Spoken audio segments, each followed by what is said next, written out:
Bonjour, mesdames et messieurs les députés. Bonjour tous les collaborateurs de groupe et bonjour à tous ceux qui participent à cette séance. C'est un grand honneur pour moi de parler devant une telle assemblée et surtout de lui parler de mon président de la République, le président Macron. Je ne peux pas tellement parler de ce qu'il a fait parce qu'il n'a encore rien fait, donc je peux parler de ce qu'il a dit qu'il allait faire. Et pour comprendre la psychologie et la philosophie de M. Macron, je crois qu'il est très important dans un premier temps de bien voir quelle est un petit peu la légitimité de sa position. Il a eu de très bons résultats aux élections, mais sa position n'est pas si forte que l'on puisse le croire. La deuxième chose, je crois qu'il est très important de bien connaître la personnalité de Macron et sa philosophie. Et ensuite, bien sûr, on pourra voir ce qu'il se passe sur la question de l'Union européenne et nous aurons, j'espère, le temps de pouvoir débattre spécifiquement sur ces questions techniques. Donc je pense que pour comprendre, il faut voir ces points-là, et parce que Macron arrive dans un monde plein de paradoxes. Le premier paradoxe, c'est que n'oubliez pas que c'était un ministre socialiste.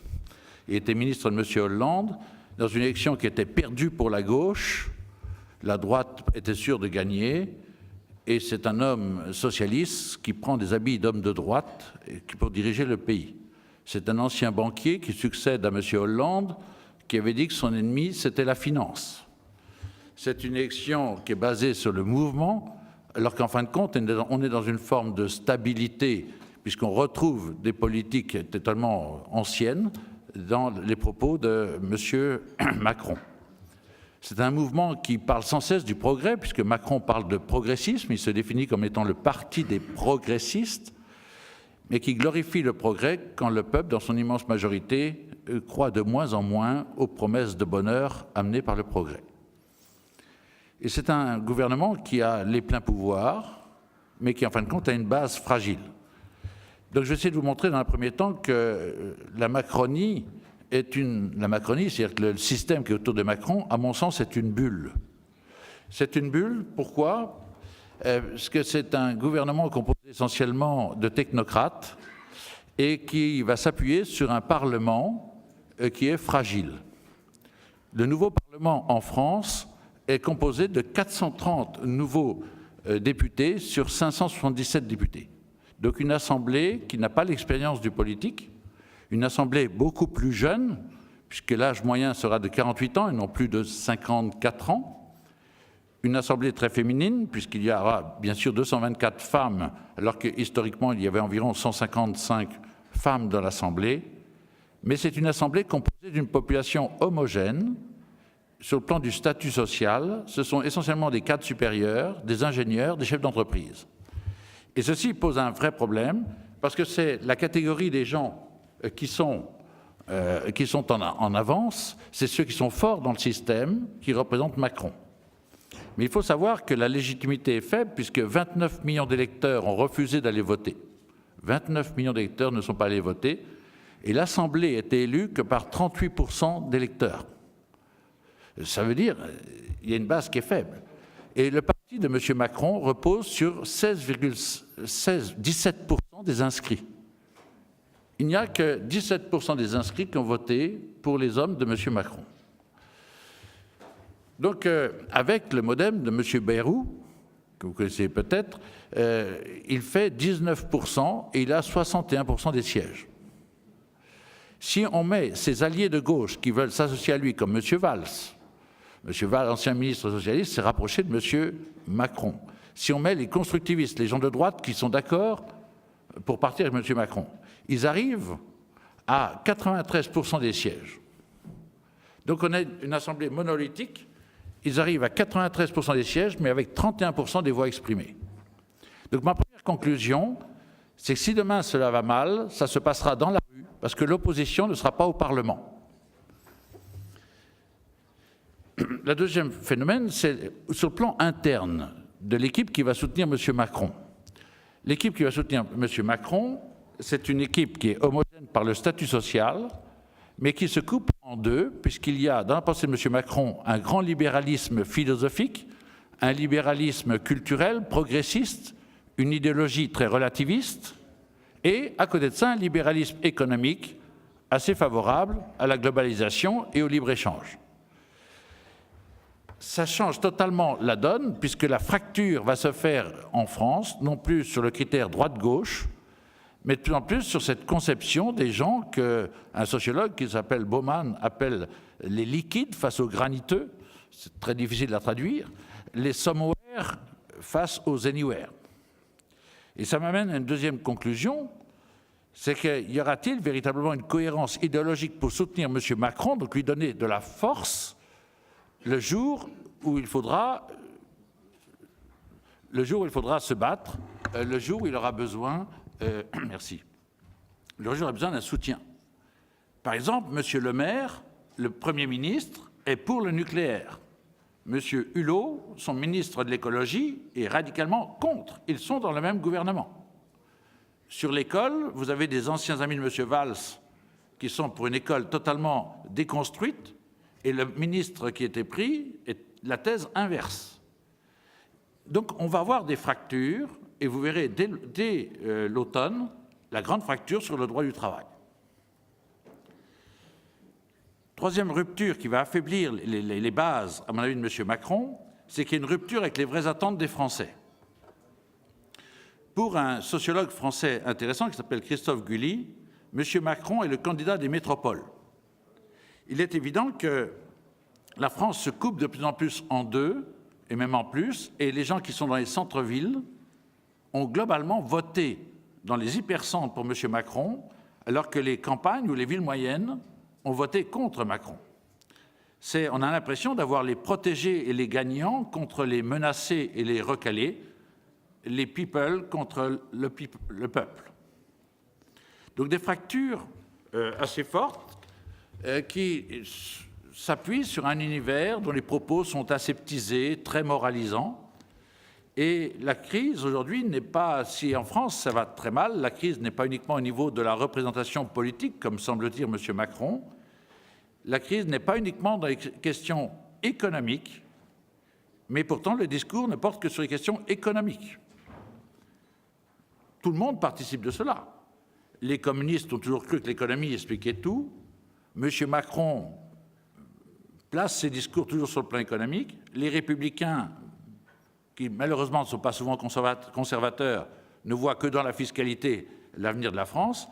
Et Marine Le Pen, bêtement, a réduit son attaque contre M. Macron en ne parlant que de l'euro et que d'économie. Alors qu'en France, les vraies préoccupations, je donne un témoignage, sont essentiellement l'emploi, l'insécurité, l'immigration, l'identité, l'indépendance nationale. Toutes choses qui sont plus ou moins, qui n'apparaissent pas dans les débats. Donc je crois que les prétextes à la vraie crise politique sont nombreux à venir et que nous allons trouver dans une situation où autant il y a un enthousiasme très fort autour de M. Macron, je pense que d'ici un an, il y aura un grand désenchantement. Deuxième point, à mon avis, à voir, avant de traiter le cœur du sujet, c'est la philosophie du candidat Macron. Cet homme qui est surgi de nulle part, mais pas vraiment de nulle part, M. Macron est un homme qui a une charpente intellectuelle. Il faut dire que, permettez-moi un excès de langage, mais M. Sarkozy, pour lequel il m'est arrivé de voter, et M. Hollande n'étaient pas des êtres de grande culture. Mitterrand, De Gaulle, Pompidou étaient des hommes de culture. Là, on retrouve quelqu'un qui a une culture. C'est un homme qui est pétri, qui a étudié la philosophie. Il a fait son mémoire de 3e cycle sur Machiavel, ce qui est tout un signe. Ce premier auteur qui a vraiment travaillé, c'est Machiavel. Il dit avoir fait une thèse avec Balibar, un néo-marxiste, mais Balibar dit qu'il n'a jamais eu Macron comme étudiant, ce qui fait quand même pas très clair dans le décor. Il a travaillé beaucoup avec ce grand philosophe Paul Ricoeur, mais il dit également qu'il était son assistant à l'université. En fin de compte, il n'a fait que l'aider à la publication d'une œuvre. Mais néanmoins, il connaît bien la pensée de Ricoeur. Alors, pour connaître Macron, eh bien, il faut savoir ce qu'il aime et ce qu'il n'aime pas. Et ici, on connaît Julien Freund, et on sait très bien que pour Julien Freund, l'action politique repose toujours sur 3 notions fondamentales: la relation du commandement et à l'obéissance, la relation du public et du privé, et la relation de l'ami et de l'ennemi. Et je crois que ce point est très important de la relation à l'ami et à l'ennemi pour comprendre M. Macron. Donc, qui sont les ennemis de M. Macron? Je ne peux pas tout traiter parce que le temps est limité, mais pour connaître les ennemis, eh bien, il faut lire ce qu'il a écrit, et notamment, il faut lire son ouvrage biographique qu'il a écrit lui-même, qui s'appelle « Révolution ». Oui, c'est tout un programme, Révolution. Ce n'est pas réformer, ce n'est pas évoluer, c'est Révolution. Et dans Révolution, ses adversaires sont très clairs, se placent sur le plan du libéralisme philosophique. En plus de ce qu'on peut trouver sur Révolution, dans une lettre ouverte aux LGBT du 16 avril 1917, je tire un certain nombre de petites phrases de cette lettre. Il dit « Je mènerai une lutte intraitable contre la haine envers les LGBT. Ce combat contre la haine envers les LGBT aura pour fer de lance l'éducation. Ce combat contre la haine envers les LGBT aura pour bouclier la justice. Des combats subsistent, je suis décidé à les mener. Vous l'avez compris, ma priorité sera une lutte implacable contre les LGBTI dans toutes leurs dimensions. » C'est écrit, c'est signé, c'est bien affirmé. Ça, c'est pour certains ennemis intérieurs. Pour les ennemis extérieurs, dans le journal Ouest France, je trouve, du 27 avril 1917, il dit « Je veux que sur le non-respect des droits et des valeurs de l'Union européenne, des sanctions soient prises. Les traités le prévoient. On ne peut pas avoir une Europe qui débat de la décimale après la virgule et qui, lorsque vous avez un pays membre qui se comporte comme la Pologne ou la Hongrie, c'est dit, un pays est cité, 2 pays sont cités, sur des projets liés à l'université, aux réfugiés, à nos valeurs fondamentales, on décide de ne rien faire. » Donc il vise explicitement la Pologne sur des questions de morale et d'éthique liées à l'avortement, et il vise carrément, et sur le plan diplomatique, ça manque un peu de tact, il vise la Hongrie pour son refus d'une hospitalité inconditionnelle, hospitalité théorisée par Derrida, un autre de ses maîtres. Les adversaires sont désignés. Donc il y a donc une guerre, qui est décrétée, et cette guerre, elle est philosophique. Et je crois qu'il faut connaître la philosophie de l'homme pour aller plus loin. Et c'est une guerre contre ceux qui défendent la réalité d'une création, d'un ordre dans cette création, d'une loi qui marque les bornes stables de cet ordre. Il est clair que pour Macron, il y a ceux qui sont en marche et il y a les statiques. Les statiques, ça veut dire les conservateurs, messieurs, mesdames. Il y a les fils de la Révolution et les statiques. Donc, dans Révolution, je lis un petit passage. Cette France républicaine, par nature, qui est la nôtre, a des ennemis, dit-il. Les républicains ne peuvent jamais faire l'économie de les nommer. Ces ennemis ont tous en commun d'être des rêveurs, mais des rêveurs parfois criminels, des puritains, des utopistes du passé. Ils croient détenir une vérité sur la France. Ce n'est pas seulement un danger, c'est un contresens. La seule vérité qui soit française, c'est celle de notre effort collectif pour nous rendre libres et meilleurs que nous sommes. Cet effort qui doit nous projeter dans l'avenir. Ces ennemis de la République prétendent l'enfermer dans une définition arbitraire et statique de ce qu'elle est et de ce qu'elle devrait être. Donc je pense qu'avec Emmanuel Macron, la France inaugure une nouvelle étape de la Révolution française. Le passage de Kant, que le peuple qui nous reçoit connaît bien, le passage de Kant à Nietzsche. Ce dernier reprochait à Kant de ne pas avoir achevé la destruction de la métaphysique, car il a maintenu par ses 3 critiques le statut de la raison comme instrument légiférant. Avec Nietzsche, ce sont les forces dionysiaques qui doivent prendre le pouvoir. La France, par cette élection présidentielle, confirme un endurcissement spirituel et un refus de regarder et de garder ses racines.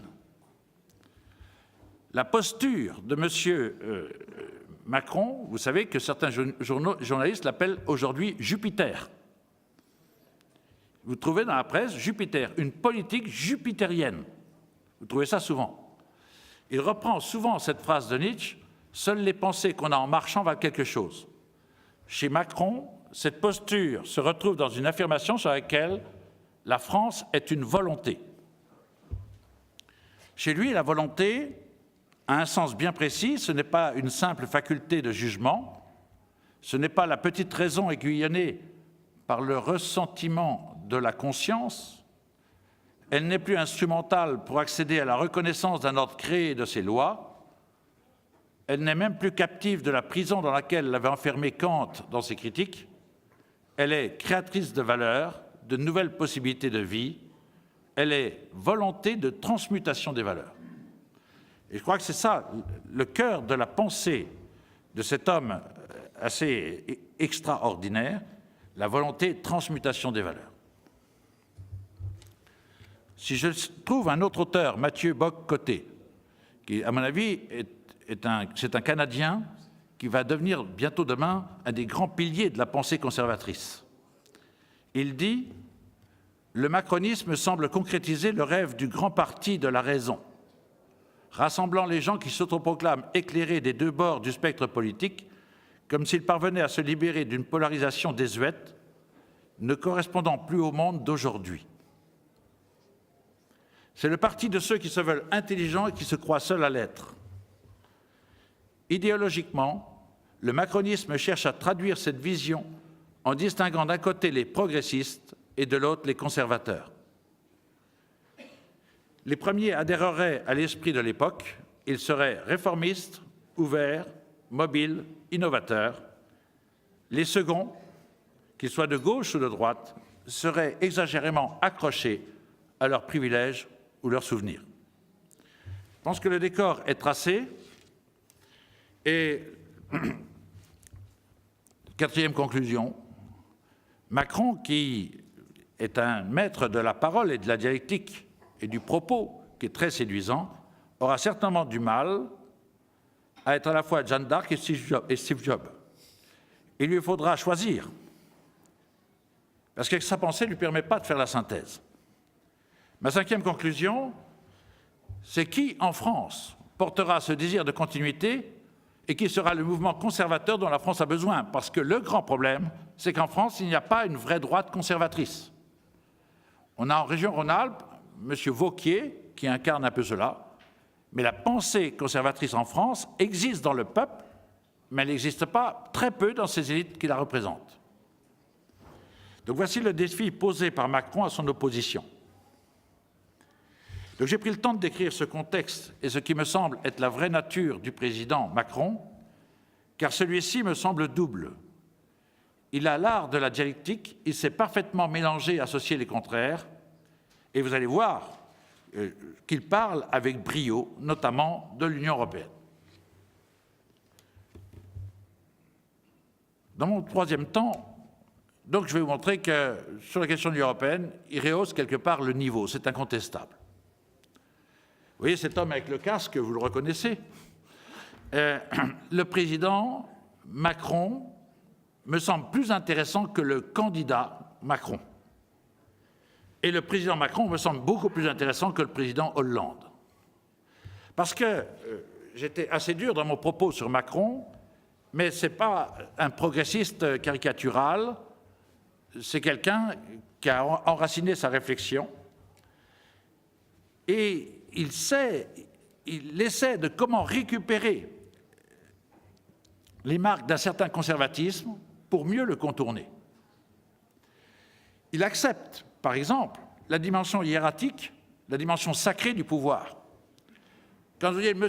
Hollande qui n'avait manifestement pas de tenue, quand vous voyez Macron passer devant les pyramides d'un pas majestueux, il a compris ce que les Français attendaient du pouvoir. Donc il sait prendre les apparats du conservatisme. Et c'est là où on voit que c'est un homme de grande intelligence. Et je crois que les Français seront assurément moins nombreux à avoir honte de leur président qu'ils n'ont eu honte du président Hollande. Pour des questions de style, de manifestation de ce qu'est le pouvoir.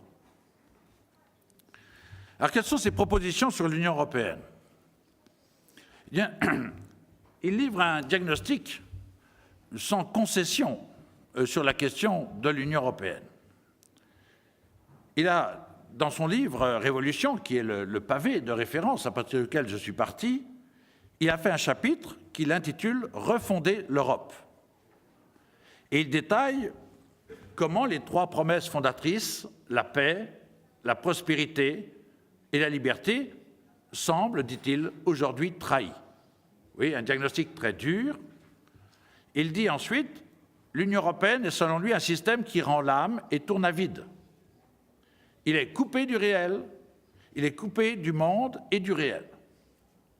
Plus loin, il dit, un chapitre entier qui s'appelle « Refonder l'Europe », refonder. Plus loin, il dénonce une Europe alanguie par manque d'esprit de responsabilité, l'absence de véritable contrôle des politiques européennes, le choix des dirigeants européens est mis en cause, les habitudes de leur administration, la prolifération des règles, et on ne peut être que d'accord, l'insuffisance application du principe de subsidiarité. Au total, il regrette que les institutions européennes soient largement incapables de défendre les valeurs, mot à définir, de défendre efficacement les valeurs qui, au-delà de l'économie, fondent l'Europe. Il est lucide dans son propos sur la question européenne. Par exemple, sur la question de la paix, il rétablit la formulation. Ce n'est pas l'Europe qui fait la paix, comme j'ai souvent entendu dans la bouche de certains. Il dit bien que c'est bien la paix qui a fait l'Europe et non l'inverse. Et nous savons très bien que ce sont nos alliés américains qui, étant présents contre le monde soviétique, ont permis à faire la paix et pas simplement les institutions européennes. Donc il dit la construction européenne est fille de la paix, elle l'a consolidée. Eh bien, quelque part, il faut prendre acte que de ce côté-là, il ne va pas du côté de la pensée dominante technocratique européenne. Sur le plan des références historiques, Macron, lorsqu'il parle des pères fondateurs, il ne parle pas tellement de Jean Monnet et de la CECA. Il parle essentiellement de la réconciliation franco-allemande, de la refondation de l'Europe qu'il appelle de ses voeux, qui doit passer par l'axe franco-allemand.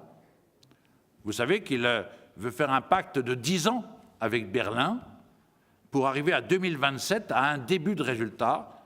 Donc il est très partenaire de cet axe du centre de l'Europe qui, bien sûr, ne traite pas de la question de la périphérie de l'Europe, parce que si le centre est trop fort, qu'en pensent nos amis qui sont à la périphérie? Macron évoque souvent l'image du président de Gaulle et du chancelier Adenauer, priant côte à côte sous les voûtes de la cathédrale de Reims et du traité de Paris de 1963. C'est très bien jouer avec les images qui plaisent aux Français. C'est un Européen résolu, mais ce n'est pas vraiment un fédéraliste. Par exemple, sur la question du Brexit, il estime que le Brexit n'est pas un acte égoïste. Et c'est bien de le dire comme ça. Alors que par ailleurs, il est tout le temps dans la morale. Et je le cite, « Ne reprochons jamais à quiconque d'avoir mal voté.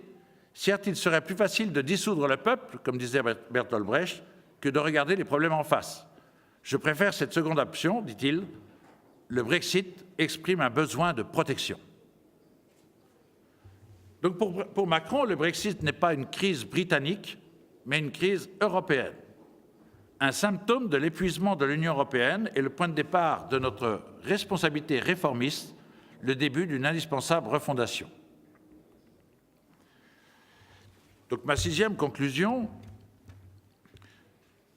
c'est de dire que sur l'Europe, comme sur tant de sujets, le nouveau président français apparaît comme absolument inclassable dans les anciens schémas politiques. À partir de ses écrits et de ses premières propositions, nous voyons qu'il bouscule notamment la vieille grille de lecture idéologique qui, depuis l'échec de la CED en 1955 et surtout le traité de Maastricht en 1992, aura opposé partisans et adversaires de l'intégration supranationale.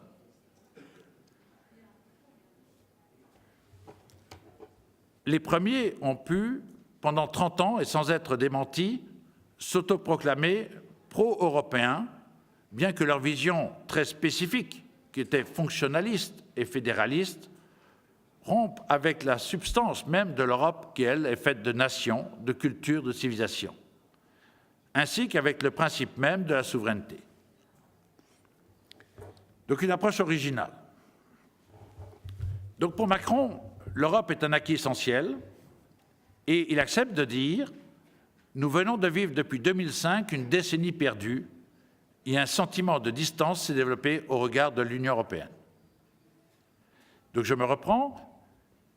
Il semble être un Européen résolu mais pas fédéraliste et il propose un programme qui doit faire en même temps une zone euro intégrée capable d'investir. Il prône des mesures de patriotisme économique, ce qui présuppose une guerre économique, et une Europe des projets à la carte. Ce sont, à mon sens, les trois grands points de sa réflexion. Alors prenons 10 thèmes, très rapidement. Donc la première chose, il veut construire une Europe qui développe les emplois et l'économie. L'objectif, bien sûr, c'est d'augmenter l'investissement. C'est évident, je pense qu'il a raison. Investir beaucoup plus qu'aujourd'hui. Qu'est-ce qu'il nous propose? De créer un budget de la zone euro. Là, évidemment, c'est un pas très grand, faire un budget de la zone euro voté par un Parlement de la zone euro, non plus un Parlement de l'Union européenne, mais un Parlement de la zone euro, et exécuté par un ministre de l'économie et des finances de la zone euro.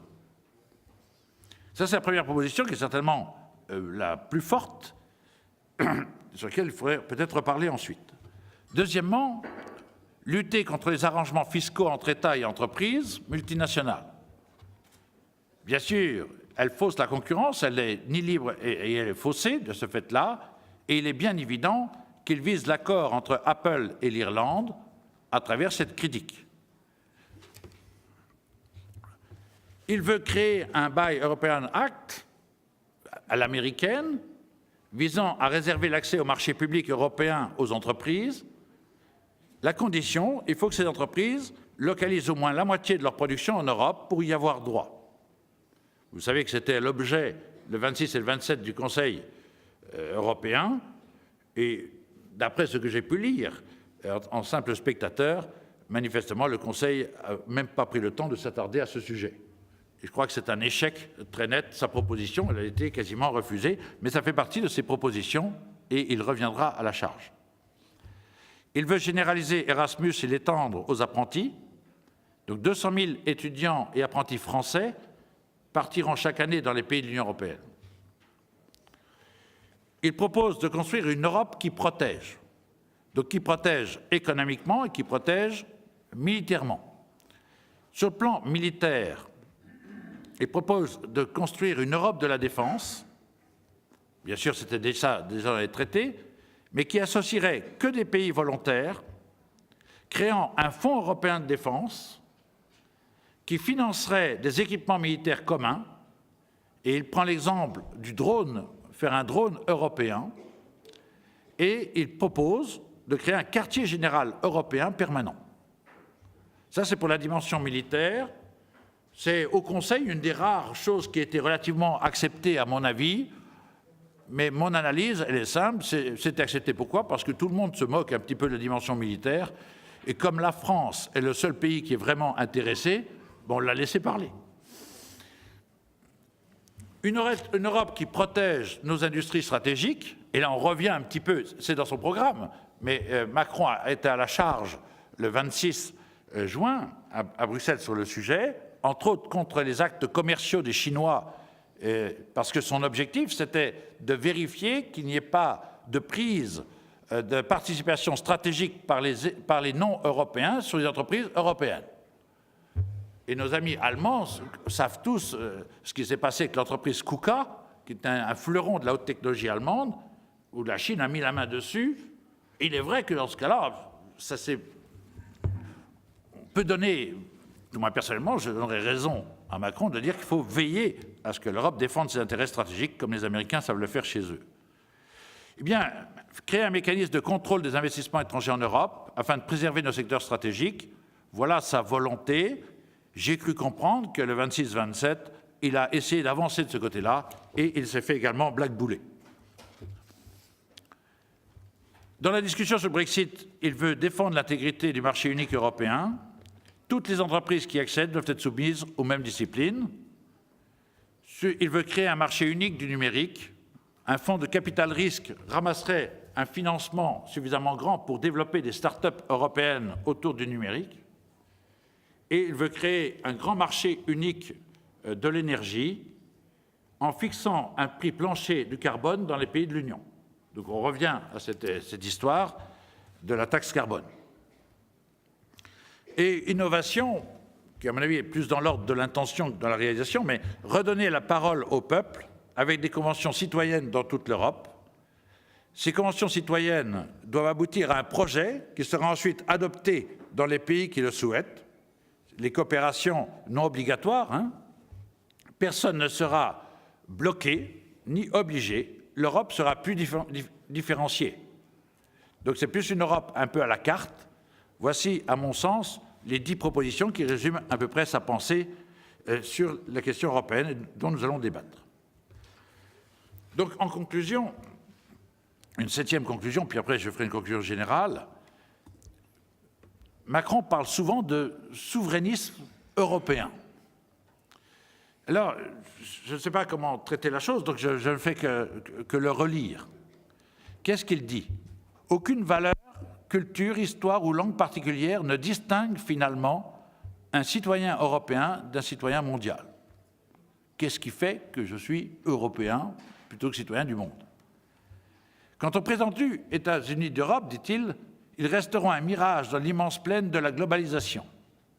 Les adversaires de cette vision, pour la plupart favorables à d'autres formules d'organisation de l'Europe plus respectueuses de ses nations, auront subi presque sans protester les qualificatifs souvent injustes d'anti-européens, d'eurosceptiques ou, dans le meilleur des cas, d'eurocritiques et de souverainistes. J'avoue, moi qui suis eurocritique et souverainiste, j'étais content de lire ça. Emmanuel Macron prétend dépasser cette grande et vieille querelle et en bon girardien, René Girard, hein, le philosophe français, sortir des logiques de bouc émissaire réciproques et réconcilier l'Europe avec la souveraineté avec l'Europe. On peut toujours douter de la sincérité de ses intentions ou bien faire le pari pascalien et le vœu qu'il réussisse. Associer l'Europe à la souveraineté, la nécessité de l'Europe et de la souveraineté, effectivement, est un beau projet. Donc, conclusion générale, cette phrase, l'Europe comme levier d'Archimède de la souveraineté, provient de Macron. Donc c'est un homme cultivé, doté d'une bonne armature philosophique, même si ce n'est pas celle que je préférerais, et d'y croire à la liberté et à la responsabilité personnelle. Il se dit libéral, il croit en l'entreprise et à l'initiative privée, je crois que c'est vrai. Néanmoins, il subsiste et il dit qu'il est socialiste, et il aura besoin de ses amis par des récompenses, et il les récompensera par des évolutions sociétales. Il veut la réconciliation des contraires. Il veut une Europe forte qui permettra au pays d'être plus souverain. Je lui souhaite bonne chance, car la France a besoin de réussite, mais les problèmes politiques à venir sont très nombreux et le contact avec le réel très rugueux. Juste une dernière phrase, et je m'arrêterai là, mais qui donne le côté paradoxal de l'individu. Regardez ce qu'il a pu dire dans une interview en 2016. C'est assez... Il dit « La démocratie comporte toujours une forme d'incomplétude, car elle ne se suffit pas à elle-même. Il y a dans le processus démocratique et dans son fonctionnement un absent. Dans la politique française, cet absent est la figure du roi. Donc je pense fondamentalement que le peuple français n'a pas voulu la mort. La terreur a creusé un vide émotionnel, imaginaire, collectif. Le roi n'est plus là. C'est un président de la République française qui dit ça.